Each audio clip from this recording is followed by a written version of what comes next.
ప్రాచీన శాస్త్రీయ అత్యాధునిక వైద్య విధానాలను వినూత్నంగా ఒకే గొడుగు కింద అందుబాటులోకి తీసుకొచ్చింది మెడి9 ఇంటిగ్రేటెడ్ మెడికల్ సిస్టమ్. ప్రతి నెల 1వ తేదీన గ్యాస్ సిలిండర్ ధరలు మారుతుంటాయన్న సంగతి తెలిసిందే.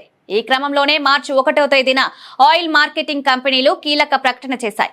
గ్యాస్ సిలిండర్లకు సంబంధించి కొత్త ధరల్ని ప్రకటించాయి. సాధారణంగా 1వ తేదీనే కాకుండా ప్రతి నెల 15వ తేదీన కూడా ఆయిల్ కంపెనీలు గ్యాస్ సిలిండర్ రేట్లను సవరిస్తుంటాయి. అంటే ఇక్కడ ధరలు పెరగొచ్చు లేదా తగ్గొచ్చు, స్థిరంగా ఉండొచ్చు. ఇటీవలి కొన్ని నెలల నుంచి గృహ అవసరాలకు వినియోగించేటువంటి వంట గ్యాస్ సిలిండర్ ధరల్ని అసలు మార్చట్లేవు కూడా. అప్పట్లో మహిళా దినోత్సవం, రాఖీ పండుగ సమయాల్లో 200 రూపాయలు, 100 రూపాయల చొప్పున ఒకేసారి తగ్గిస్తున్నట్లు కేంద్ర ప్రభుత్వం ప్రకటించింది.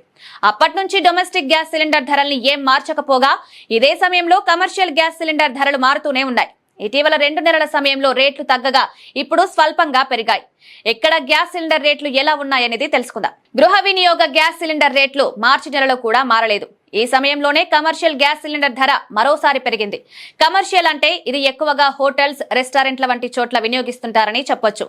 ఢిల్లీలో గత నెలలో 7 రూపాయల చొప్పున రేటు తగ్గగా ఇప్పుడు 6 రూపాయలు పెరిగింది. ప్రస్తుతం 19 కిలోల వాణిజ్య గ్యాస్ సిలిండర్ ధర 1797 రూపాయల నుంచి ఇప్పుడు 1803 రూపాయలకు పెరిగింది.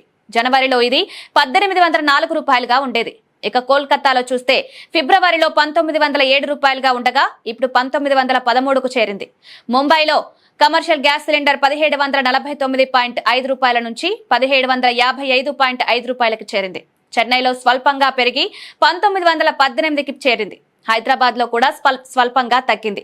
అంతకు ముందు జనవరి, ఫిబ్రవరిలో కూడా స్వల్పంగా తగ్గుముఖం పట్టాయి.